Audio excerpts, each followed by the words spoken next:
All right. Good morning, everybody. And with your permission, I am going to be recording this class. Um, Today, we are going to be discussing Margaret Atwood's landmark poem, Notes Towards a Poem That Can Never Be Written. Okay. Now, as you know, this poem is dedicated to the activist poet Carolyn Forsh, and actually, the context of this poem came about when both these poets were at a poetry conference and they were going their own ways.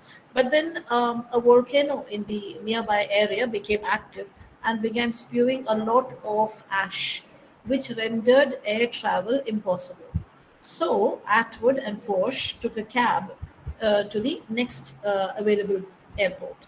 And what happened was that on the way, Carolyn Forsh began talking to Margaret Atwood regarding the horrors that were unfolding in El Salvador, the capital of which is San Salvador. And that was a kind of an eye opener as far as Margaret Atwood was concerned, because it affected her deeply. This violation of human rights, this blatant disregard for human life, and also to imagine that such a scenario could exist in a world where there were so many people who had been self-confessed protectors of international relations, of geopolitical relations, and so on. Okay, you had America right above El Salvador, which was a self-confessed policeman to the world.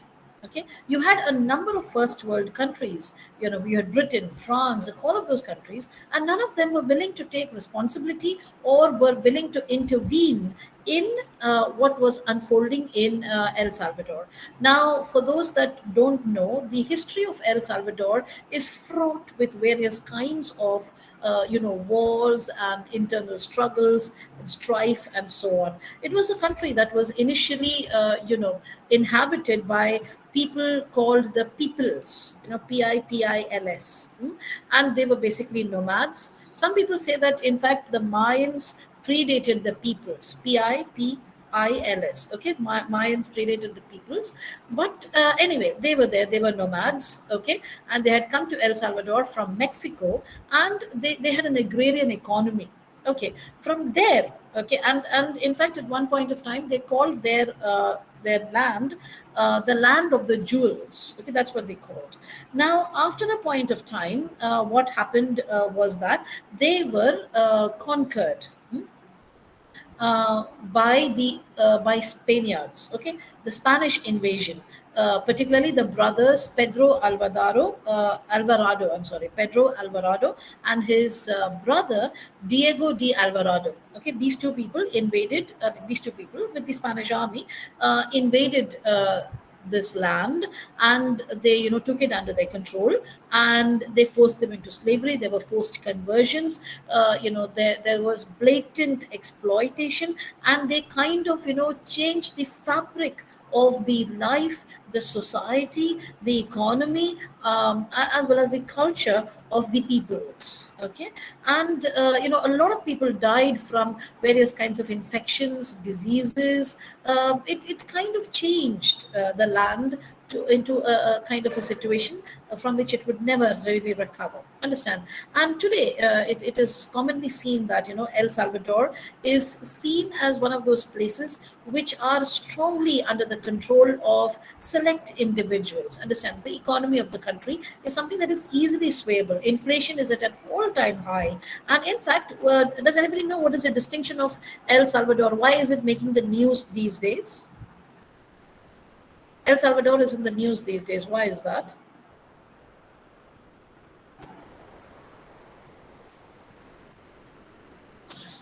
No, it is. Ma'am, they legalized the Bitcoin. Yes, absolutely, Abhijit. Uh, El Salvador is one of the first countries in the world to legalize or make Bitcoin legal tender. It's an officially recognized currency of El Salvador. Understand? It stands alongside their own currency, the dollar, anything. So this is to protect the people of El Salvador against the pitfalls of inflation. Understand? But anyway, that remains to be seen how it is going to get about. But I have a strong feeling that there is this great involvement of various multinational corporations in trying out this experiment that is happening in El Salvador at this point of time. Understand? So there is great discrepancy of wealth in this country. The rich are extremely rich, the poor are extremely poor. There is landlessness, there is unemployment, and so on. Understand? And all of this, or much of this, can be traced to the way that capitalism has played out in these places.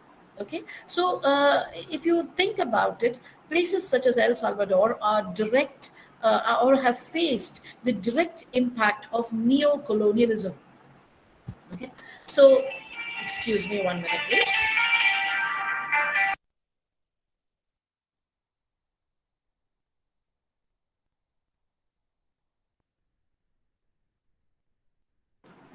Yeah, I'm sorry about that. Yeah. So yeah. Anyway, so let me just continue with that. Okay. So anyway, by the time it was the 1800s, much of the land was controlled by the people of El. 1 second.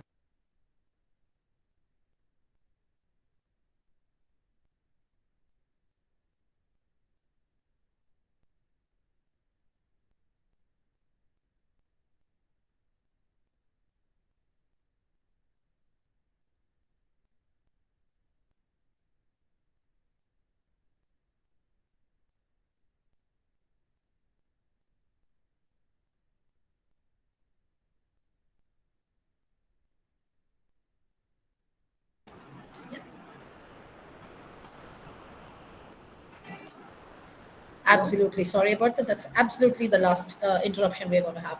Anyway, so like I was telling you, by the time it was the late 1800s, there were just very few people who were, controlling much of the land in El Salvador. Understand? So, and what was happening was that more and more, people, more and more of the land was being acquired by these very powerful and rich individuals, and coffee was the main product of the economy of El Salvador. Understand? So they were basically a coffee based economy, and this coffee required labor. It required, intensive labor, and people were working for very little. They were literally working for coffee, not coffee beans, peanuts actually. So, and also, children were brought into work. There was also a great deal of, let's say, pressure being exerted to squeeze people out of little bit of land that they held. Understand? Anyway, so now the problem came about when in the 1 second. This is something urgent.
My sincere apologies. Okay. Right. So I told you it is a coffee-based economy. And then what happened was that in 1920s, coffee prices dropped. Understand? Which meant that those, controlling families, those controlling, land entities were seriously affected by what was happening. So what they did was that in order to salvage their losses, they tried to reduce the amount of wages that were being paid to the workers. As it is, they were being paid less. Now, on top of everything else, they were being paid even less. Understand? And communism began to take roots in El Salvador. Now, you see, it was the 1930s, okay, and you know that from the 1930s all the way up to the 1950s, 60s, etc., there was this great fear of communism all over the world. Understand? So people were being reported left and right for being communists, and there was a great deal of policing that was being done. For example, in places like America, what could do is that if you do not like your neighbor, you could call the police and tell them, I think my neighbor is a communist, and they would start a file on your neighbor and observe the neighbor, actually spend time, tapping their phone lines and so on and so forth, and actually looking for signs like that, making these people's lives very, very difficult. Okay, so all those members of the Communist Party in El Salvador who got elected in the elections were refused a seat in the parliament. Now imagine that, understand? Yes, and what happened was that the people went on a strike, because most of these people who were elected as representatives of the Communist Party were from the indigenous community. So they all went on strike. But what happened was that the government in turn began to massacre the people who went on strike. Understand? So civil war, the seeds of civil war were sown in El Salvador. All of these things are very important in understanding the context in which we are discussing this particular poem. Understand? Now, this system of a series of political violence began to go on for decades. Understand? But in the meanwhile, and there were one military dictator after the other that was coming in and so on. And then what happened was that in the 1970s, all the way up to from the 1930s to the 1970s, you had a number of multinational corporations. You had Procter and Gamble, you had Texas Instruments, you had a number of companies like that who set up their industries, their factories in El Salvador, because the wages were extremely low and there was hardly any protection for the laborers. Understand? Whereas in places like America, the wage laws, the environment laws, etc., were very, very strict. And violating these things would invite heavy penalties. So because of that, they shifted their operations offshore. This is one of the classic examples of outsourcing, if you think about it. Understand? And what was happening was that in order to protect these industrial interests, the United States government was pumping money into not just El Salvador, into Mexico, into many other countries, Argentina included. They were going on pumping money. Understand? Millions of dollars were being spent in a day by the government so as to keep these governments, the puppet governments, those dictatorial governments, in power. Okay, so what you see is that these are the classic examples of neo-colonialism that were unfolding around us. Okay, okay, and as I told you, these instances of political violence began to grow. It became rather intolerable. Understand? And the situation of the common man was not improving. Those people were being born in virtual slavery and they were dying in virtual slavery without any sort of improvement to their lives. Okay, and anybody who had the spine to protest would be immediately suppressed through political murders, through kidnappings, disappearances. Okay, because afterwards, people began to wonder at what happened to these people, the graves that were being dug and discovered, and so on. Okay, so the civil situation in El Salvador was rather deplorable. And then in the 1970s, what happened was that students, labor groups, including teachers, then people of the religious community, like priests and so on, became, quite organized, and they brought about, massive protests. And but the problem was that, through the system of election, when there were progressive candidates who were elected as president and so on, the elections would be nullified, or the elections would be declared fraudulent, or fraudulent elections would be held. Understand? And these governments were never instituted. Okay, so these protests began to continue and on a mass scale. Understand? And then what happened was that as a reaction to this, there began the emergence of the right-wing militants, right-wing militants, who then raised a very insidious kind of a slogan. See, earlier they thought the communists were their enemies, but now the clergy has also joined the communists. Okay, so then in the common cause, it's not like they were friends or anything, but they were all part of a common cause. Now imagine a country where the clergy, the communists, the people, the peasants, the teachers, the students, the labor organizations, all of them have come together with a single minded approach, to uproot this tyranny, this anarchy, and to establish a democratic, a system of government which will work for the betterment of their lives. Okay, so then the right wing militants came up with this slogan: "Be a patriot, kill a priest." Understand? And I suppose it is because of all of these, machinations of the right wingers. There was a priest by the name of Oscar Romero who was killed, and then there was this mass anger that was unleashed by the right wing militants against various members of the clergy. Their dignity was violated. Serious problems began to come about.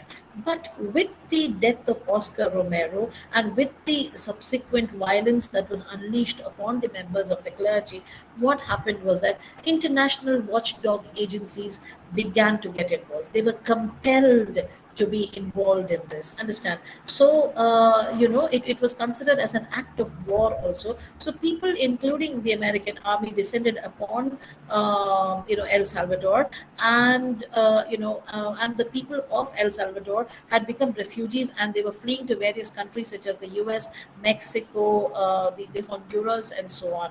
Understand? And what we see today happening in Haiti was something that was happening in El Salvador at that point of time in the 1980s, all the way up to the last part of the 1980s, actually.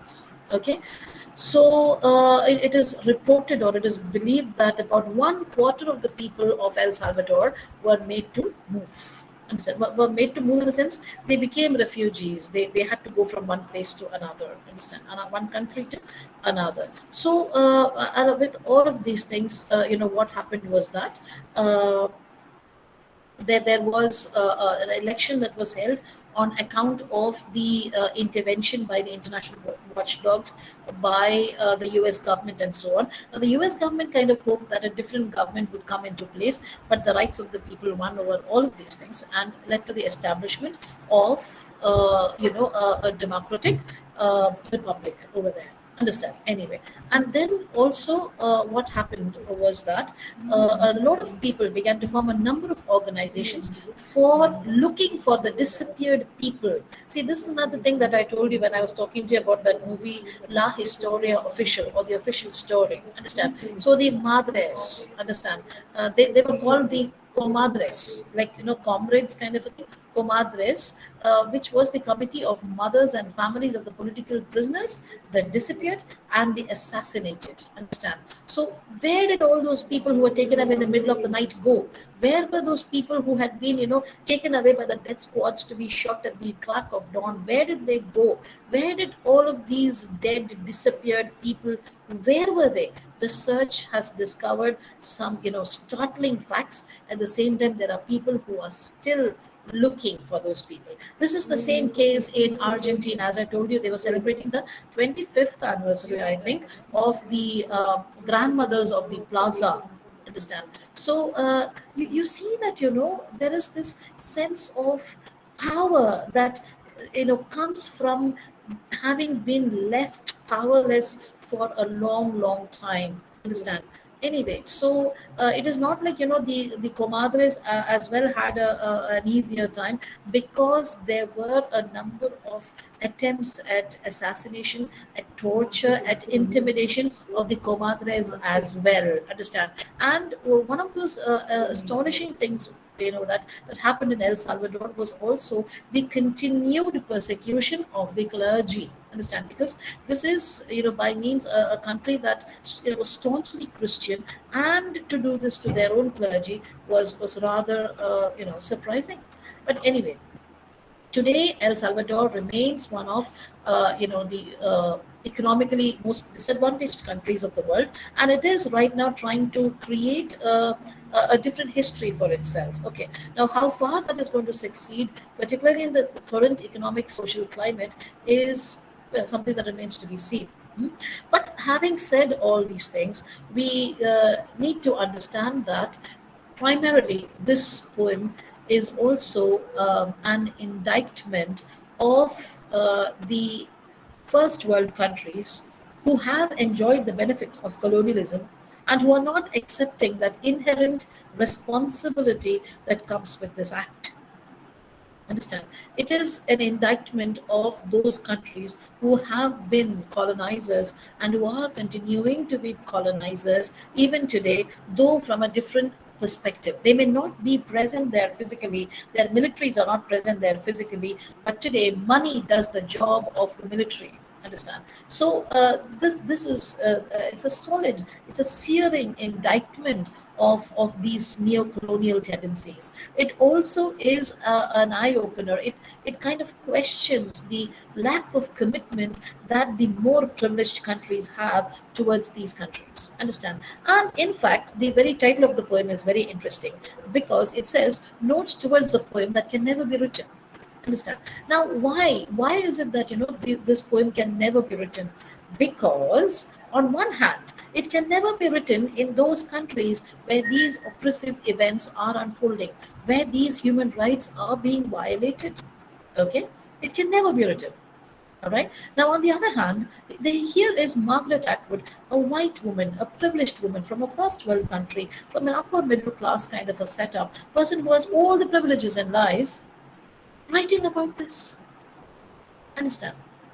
So she's pointing to the irony of the situation, that the country where this happens, it cannot be written. Hmm? And the country where it can be written, what is the point of writing it over there?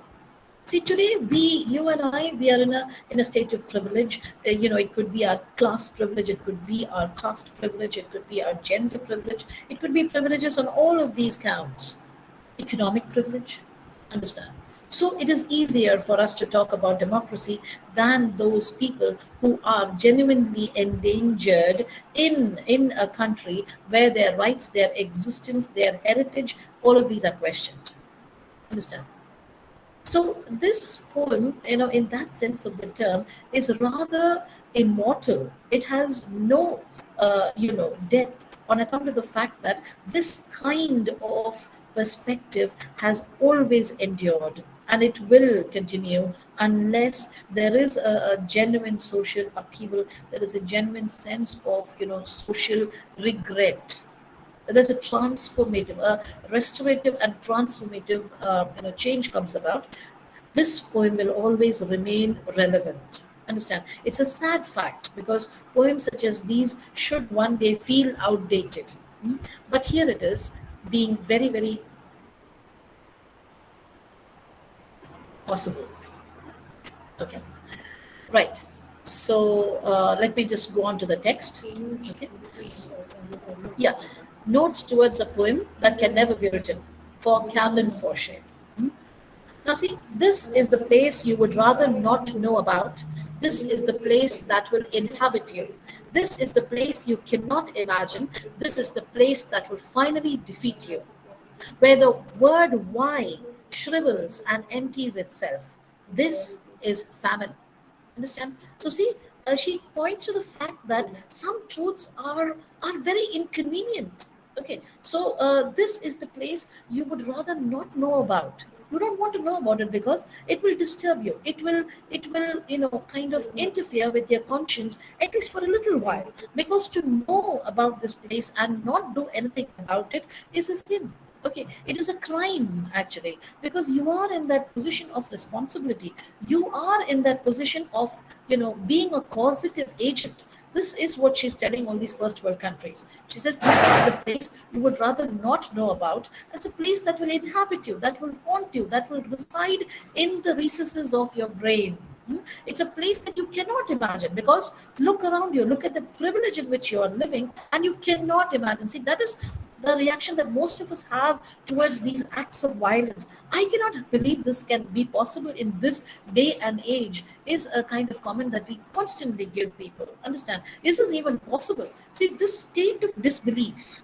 That's why she says, you cannot imagine this place.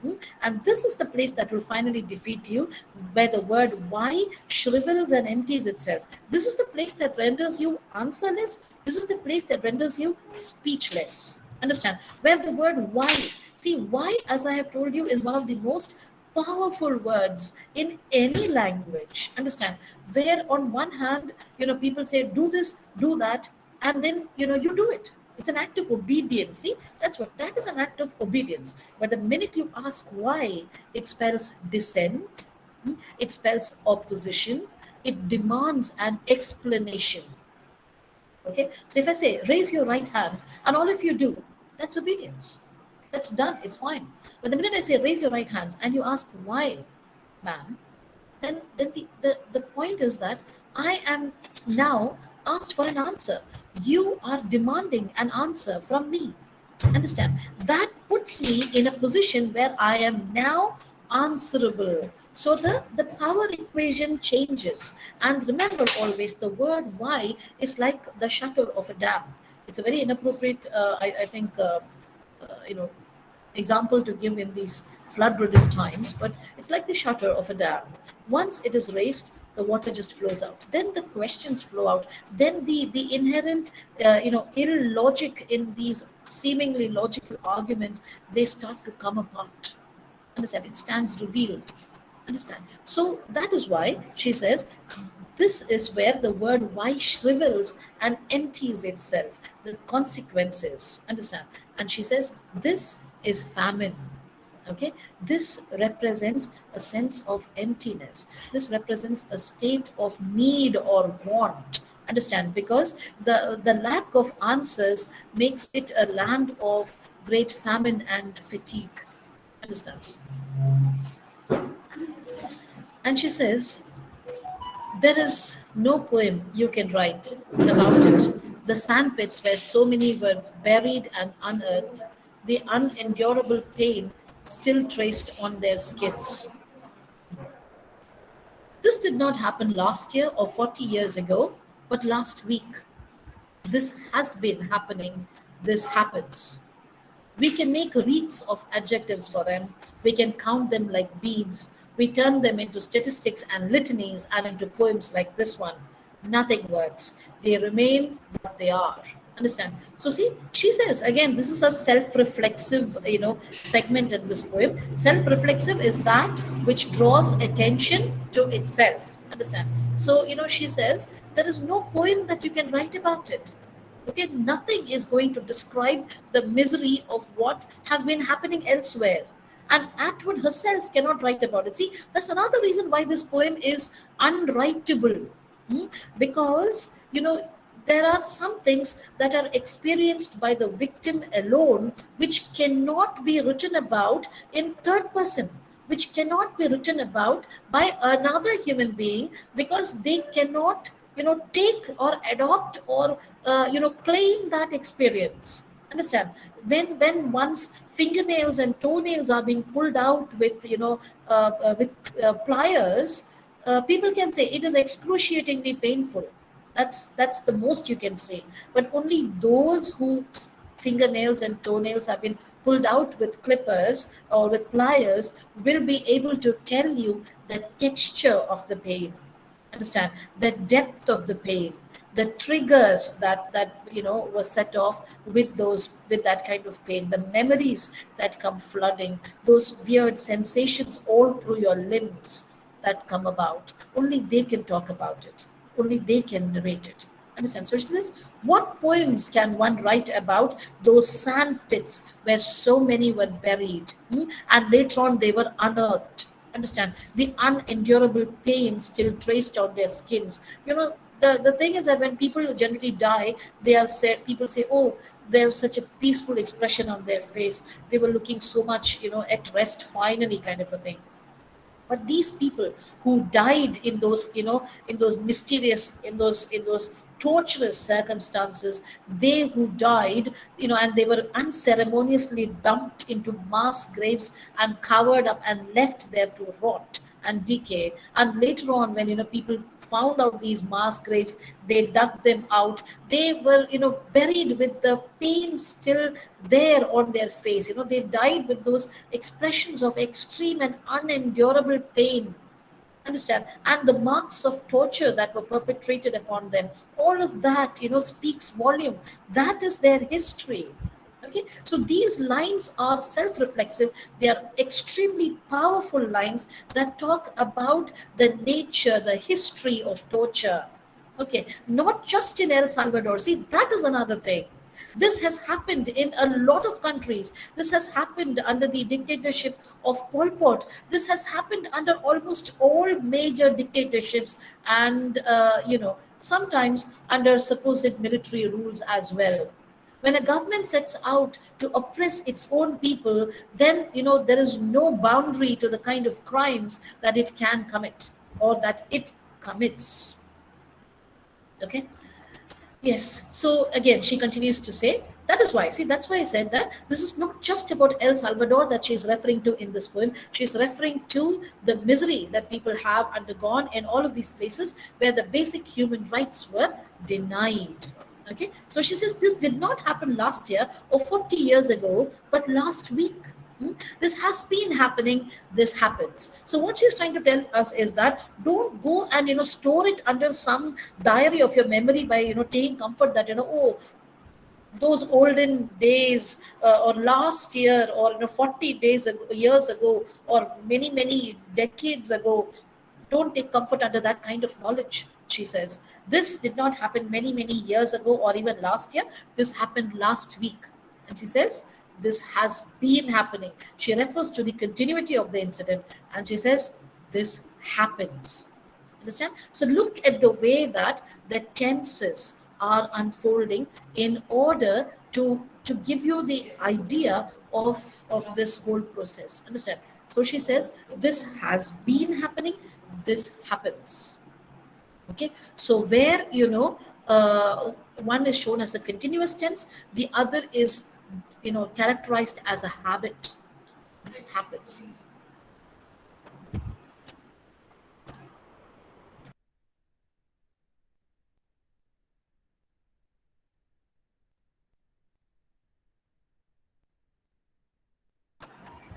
I'm going to ask all of you to pay attention in class and not message anybody. All right? Yeah. Right. So she continues. She says, the usual processes of public outrage in other countries of the world where something is happening in this particular country. What do we do? Or even in the privileged among the people of that particular country itself, what do? These days, what do? We take out candlelight marches, we sit on vigils, we perform street plays, or we write about the tragedy that has unfolded. Understand? We protest. We are in a state of outrage. Outrage is one of the most overused terms in the current century, actually. So what do? We make reams of adjectives for them: sad, unbearable, unpardonable, crime, and all of those things. I don't know how many of you remember that image of that young child, Aylan Kurdi, who was washed up on a beach, right? As his parents were trying to flee the persecution of their homeland. And we thought that with that the conscience of the world would wake up, that we would invite these people from these horror ridden countries into our homes, and give them a place to live, prosper in the memory of the home that they left behind. Nothing changed. Nothing happened. People were sad for 2 days. They carried out candlelight vigils for 3 or 4 days, and then they talked about the heartlessness of people who are turning back refugees, and then they turned their back and went on with life. Germany was a beautiful exception, actually. Germany was not like that. Okay. And I suppose through this they were also trying to undo a lot of their own xenophobic historic past. Okay, or xenophobic past. History is implied in it. All right. So anyway, so what do? They make wreaths of adjectives for them, and we make wreaths of adjectives for them, and we count them like beads. It's almost formulaic. It is sad. It is a crime. It is unpardonable. We must do something. Action must be taken. We must intervene. There should be outrage. This should not be forgotten. And then you will celebrate the 1 year anniversary. You will observe the 2 year anniversary. 10-year anniversary, you will build a monument, and the monument will be a rallying point. What about the actual people? That's the question. Okay. And then we turn them into statistics and litanies. 40% of the people were displaced. Remember, I told you 1/4 of the people of El Salvador were displaced. Understand? And look at everywhere, these many numbers. Somehow, this whole habit of classifying into numbers, into groups, into some form of common codes, this has become kind of a symptom with the modern human being. Understand? Somehow we have to classify people. See, those people who were displaced from their homelands, what will we call them? Refugees. Understand? Those people who are employed to fight for their country, what will we call them? Soldiers. Those people who love their country, what do we call them? Patriots. Those that do not love their country, what do you call them? Traitors. There is a name for everything. Understand? Because we find comfort in quantifying, because this is what our entire lives in this modern capitalist economy has been linked to. How do you know that you have done well in your examination? How do you know that you have done well in your examination? When you come out of the exam room smiling? Is that when? I'm asking you. I want an answer, provided you're all there on the other side of the camera. When we get our correct answer sheets, when we When get our you marks. get your correct, yes, when you get your marks, that's when you realize you have done well or you have not done well. I have written examinations where I thought that my exam paper should be used as notes for other subsequent classes, and when my marks come, I've got some pointless marks. This has happened to me. Okay, and I wonder, where did all my marks go? And I thought I did so well. I mean, actually did well.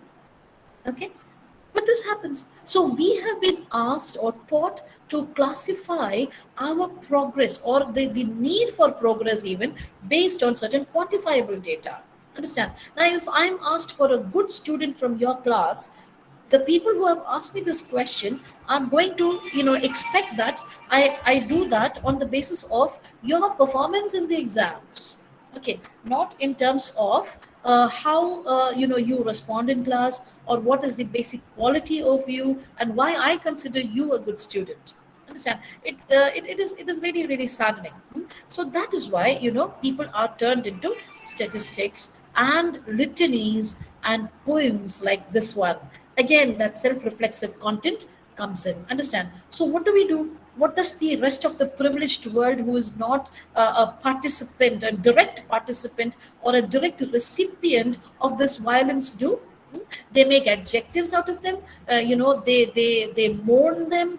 They make a commemorative event out of them, and also poems out of them. Understand? So that is it. These people who are being persecuted, they just become sources of catharsis for those from a privileged position of not having experienced sectarian, communal, or let's say civil violence. Okay.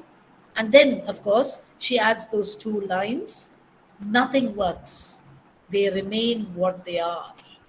Listen, nothing works, they remain what they are.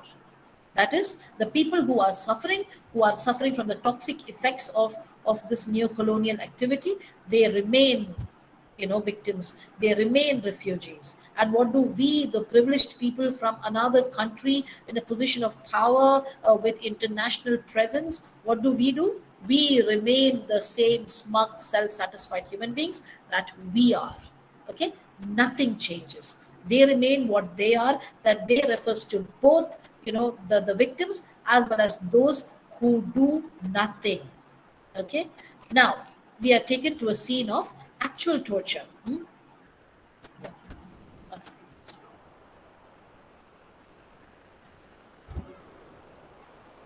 Yeah, let me just refresh the page. Yeah, the woman lies on the wet cement floor, Under the unending light, needle marks on her arms put there to kill the brain, and wonders why she is dying. She is dying because she said. She is dying for the sake of the word. It is her body, silent and fingerless, writing this poem. So if you notice, suddenly the persona of the poem changes. Understand? From being an indictment of those first world countries and their tendency to not act so that their larger interests can be protected. Now the tone of the poem or the persona of the poem shifts towards a very specific individual. Understand? The victim of this horrific suppression of human rights. And she uses the body of a woman because I don't know if you know, it is always said that in every civil war, in every act of internal displacement, in every act of war between countries, sorry, in every scenario of violence, it is women and children who are the most vulnerable. Understand? The men are not so vulnerable as the women are, okay, or the children are actually. So the woman lies on the wet cement floor under the unending light. See, these are all techniques of torture. People are put into solitary confinement, and the lights they would have, sometimes 1,000-watt bulb and all burning, which can finally lead to the melting of the eyes. Okay. So under the unending light, they will not switch the light off. It will be a bright, intrusive light which will not let the person sleep. Even when the eyelids are closed, they penetrate through the eyelids. Sorry. Needle marks on her arms put there to kill the brain, and wonders why she is dying. Okay. So she is lying there, and her arms are full of needle marks that have been, the of injections that have been, inserted into her so as to numb her brain, to drug her with various hallucinogens, with various let's say truth serum and so on, so as to make her speak the truth, whatever that be. Understand? And she wonders, why is it that she is dying? What did she do? What did she do for things to come about in this fashion? That is what she is wondering through all of that haze. So Atwood tells us she is dying because she said, she spoke. Understand? She is dying for the sake of the word. you know so that word could be why, that word could be no, it could be anything. It was a voice. Understand? So this voice has to be killed. Okay. So because her voice cannot speak, it is her body which is silent and fingerless, that is writing this poem. Understand? So now you can imagine the extent of torture that was meted out to this woman. Okay. So that is why, so she is dying as a consequence of her act of dissent. Dissent, her act of dissent. Okay.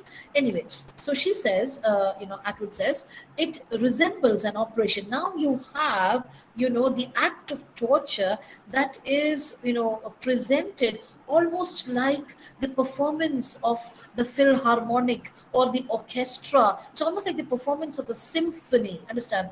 So you have to understand that she's presenting torture as not very different from art, and which is exactly how many professional torturers see themselves. As they don't see themselves as butchers or people who are kind of indulging in an act of coercion. They don't see themselves that way. Who they see themselves as artists, as virtuosos, who can through just subtle acts, bring about a great revelation, can break a human being, can bring out the truth, so to speak. So that's what she says. It resembles an operation, but it is not one. Despite the spread legs, grunts, and blood, it is a birth. Is it a birth? So she says it is not an operation, it is not a birth. Though you have seen that, the victims are there with their legs spread apart, with the kind of grunts of the beating or the sexual violence, understand, and all the blood, it is not even a birth.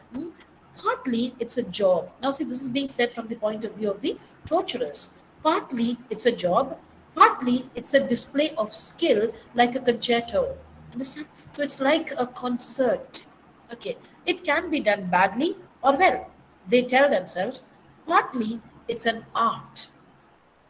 Okay, so here you have a number of different personas whose points of view are being presented over here. Okay, so that's why this act of torture, it is for the woman who is there experiencing all of these things. She is wondering, why am I dying?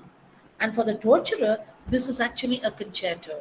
Okay, this is, it's partly a job, you're paid for it, but mostly it's an art, it's a display of skill. And they lay out all their instruments out there, and they take all of that, and maybe a jolt of electricity, maybe a well placed incision, okay, maybe a introduction of a rather extremely virulent kind of a reptile or an insect, anything. It could be a cloth over the face and continuous buckets of water being poured. It could be any of these things. Understand? So, the facts of this world seen clearly are seen through tears. Why tell me then there is something wrong with my eyes? Okay? To see clearly and without flinching, without turning away. This is agony. The eyes taped open 2 inches from the sun. Understand? So, this again, as I have, I think, mentioned earlier, it is a reference to the fact that everything is there. Okay, the tragedies of this world are witnessed through the tears of the victims. Okay, witnessed through the tears of the victims, because it is those tears that become the ink that write down the agony, the story of what has happened to them. Okay. And she says, now tell me, is there something wrong with my eyes that I am able to see very clearly things as they are, that I'm unable to look away? My eyes are taped open just 2 inches from the sun, so close to reality. Why is it? Why is that I can look steadily? Which means that her eyes are not filled with tears because she is not a victim. Okay, so the victims are writing their histories through their tears, using their tears. Understand? And here is this person from a privileged country, from a privileged background, a woman of privilege who is writing this. Okay, and that is why she can stand there with full and blinding, startling clarity, and yet she is forced to keep her eyes open. Okay, why is she forced to keep her eyes open? Because her country is not intervening to do anything. So it is their moral responsibility to stand and view what is being perpetrated on hapless people. Understand? If your country refuses to act, then you are morally and duty bound to look or claim responsibility for what is happening in some other place, which needs help, which needs intervention.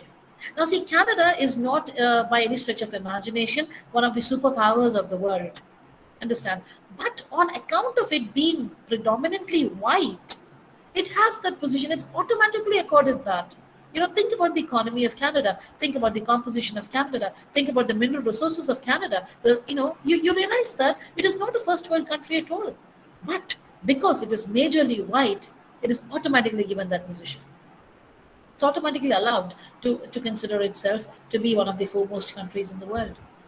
Understand? So it is from that vantage point that Atwood is talking here. She says, if we consider ourselves to be a first world country, a progressive country, a country that is supposed to set examples of human rights the world over, then why are we not doing that? So she says, if we are not doing that, that I, as a citizen, and this entire country should be, facing up, looking and understanding every detail of the torture that is being experienced by those hapless, helpless people. Understand? So this is why, she says, this did not happen yesterday or last year. This happened last week. This is why she refuses these countries the ability to look away. See, this is why she says this is the place that you would rather not know about. Okay, because you didn't do anything, which means that now you have to sit and look at the scenario with your eyes taped open. You do not have the luxury of blinking for that brief second. When you do this, for the brief second of not seeing, you don't have that right. Understand? And this yeah, what is it you see then? Is it a bad dream, a hallucination? Is it a vision? what is it you hear? Okay, so she says, if you don't see what is unfolding in this place, if you don't see what is happening, then what are you seeing? What are you seeing when you look at, let's say, El Salvador? What are you seeing when you look at all those countries where this kind of torture is happening, where this kind of violation of human rights are happening? What are you seeing? Do you think it's a bad dream? Do you imagine it's a hallucination or a vision? What is it that you hear then, if not the screams of help that these people are letting out? What is it? Understand, these are questions that are very pertinent, that are designed to serve as a razor across the eyeball, which is something that she refers to. What is it you hear, she asks, and continues, the razor across the eyeball is a detail from an old film. It is also a truth. Witness is what you must bear. So she says, that whole painful act of the razor across the eyeball, it's a reference to the Salvador Dali film of Chien Andalou. Okay, so there's a woman who is there and her eye is shown in close, uh, frame, and then there's the picture of the moon, and then suddenly they just keep her eyes open and then draw the razor across the eye, and there's this picture of the melt that happens afterwards. Understand? So the razor across the eyeball is a detail from an old film. It is also a truth. It is a truth. Understand? If you can't see these things, then what's the point of your eyes? Understand? It is almost as good as going blind. And she says, witness is what you must bear. You must bear witness. You must see, you must hear, because it is your inaction, your reluctance to act, your eagerness to protect your selfish and vested interests that has led to this situation coming up in these countries. It is your refusal to take responsibility that has made this happen. So you have to bear witness. It is an act of making people and countries and nations accountable that Margaret Atwood is doing here at this point of time. Okay, then the last segment of this poem. In this country, see, now she brings the persona back to this country of power, privilege, and, well, possibly whiteness and neo capitalism. She says, in this country, you can say what you like because no one will listen to you anyway. It's safe enough in this country, you can try to write the poem that can never be written. Okay, so she says, in this country, you say what you like, nobody's going to listen to you. Why would they listen to you? You'll stand there on a box and you will say, in El Salvador, such and such things are happening. What are we doing? People are just going to walk around you, above you, below you. They're not going to pay attention to you. So it is safe enough. See, look at that distinction between safe and unsafe. In one country, this is not safe. In another country, it is safe. Why? Not because there is a protection of your rights, because it doesn't matter over there. Nobody cares. It's not here. If it's not here, then it is not accountable. It is not even to be considered. That's what she's saying. So in this country, you can try to write the poem that can never be written. A poem that invents nothing and excuses nothing, because you invent and excuse yourself each day. So, see, I can sit here and write about this poem, about the people of El Salvador, about the people of Syria, about the people of Haiti, about the people of Africa. I can do that, in Tigray. I can talk about all of these people. Brazil, Argentina. I can do that. Why? Because it doesn't make any difference here. This is safe for me to write about. This is a poem, in this country, this poem, you can write it. Okay, you can write the poem that can never be written, because this poem is inventing here. See, in El Salvador, it is reality. Understand? In El Salvador, it is reality. In Canada, in India, it is not reality. Okay, it is invention. It is imagination. You have to use the faculty of you have to use your imaginative faculty to be able to write that poem. Understand?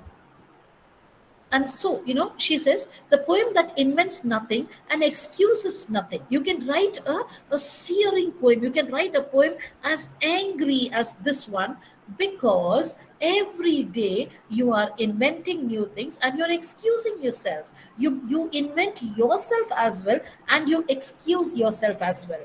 How do you invent yourself? Each day you go to sleep knowing that you haven't reacted. Then you wake up in the morning and you say, well, I can't react because today I have office and that meeting is there, and my job and my family, they all depend on me to do this well. I have to be, showing my gratitude. So I can't just leave all this and go protest for things that are happening in El Salvador, can I? Okay, so you've invented yourself as a busy individual with a family, a responsibility towards your job, your family, your children, your parents, and so on. You have invented yourself, and you've also, along with that, created an excuse for yourself. So, definitely, this poem can be written here, right? And then she brings the contrast. Elsewhere, this poem is not an invention. Elsewhere, this poem takes courage. Elsewhere, this poem must be written because the poets are already dead. Elsewhere, this poem must be written as if you're already dead, as if nothing more can be done or said to save you. Elsewhere, you must write this poem because there is nothing more to do. Understand? So look at the constant hammering of the word elsewhere, elsewhere, elsewhere. Why is she doing this? In order to draw attention to the fact that most of us say, oh, it doesn't happen here. All of these things happen elsewhere. Understand? So that postponement of the postponement of the location is one of those excuses that we make when we say that, oh, but El Salvador is like very far away, no? So what can we do? Ironically, I would have made some miracles happen if I were there in El Salvador. But right now, I'm not there. I'm not there. I'm not there in Syria. I'm not there in Tigray. I'm not there in Haiti. I'm not there in South Africa. I'm not there in any of these places. Okay, so this is it. So that's why she says, you invent, you excuse yourself. But somewhere else, this poem is not an invention. Somewhere else, this poem takes courage, not privilege. Somewhere else, this poem has to be written because the poets are already dead. See, that's what happens in a civil war kind of a situation, in a civil strife kind of a situation, where a dictator tries to take over in a coup. What generally happens is that all the creative writers, the poets, all of these people are first taken away and killed so that they do not write anything to inspire the people. Understand? So this poem, somewhere else, it should already be written because the poets are already dead. Elsewhere, this poem must be written as if you were already dead. That means you have to take your life in your hands and write this poem because you know that the minute you write it, you're going to die, as if nothing more can be done to or said to save you. Understand? So it is like an act of a final act of commitment towards your country when you write that particular poem, simply because then that will be the last thing that you literally do. You will be taken away. Elsewhere, you must write this poem because there is nothing more to do. Okay, you have done everything else. So now what shall we do? We will write a poem, that final act of descent that will lead to sure death, but it will be written with the full awareness of everything, with no invention and no excuse whatsoever. Understand? So that is this particular poem. Did you understand this? Yes, ma'am. Yes, ma'am. Yes, ma'am. I'm going to stop the recording now.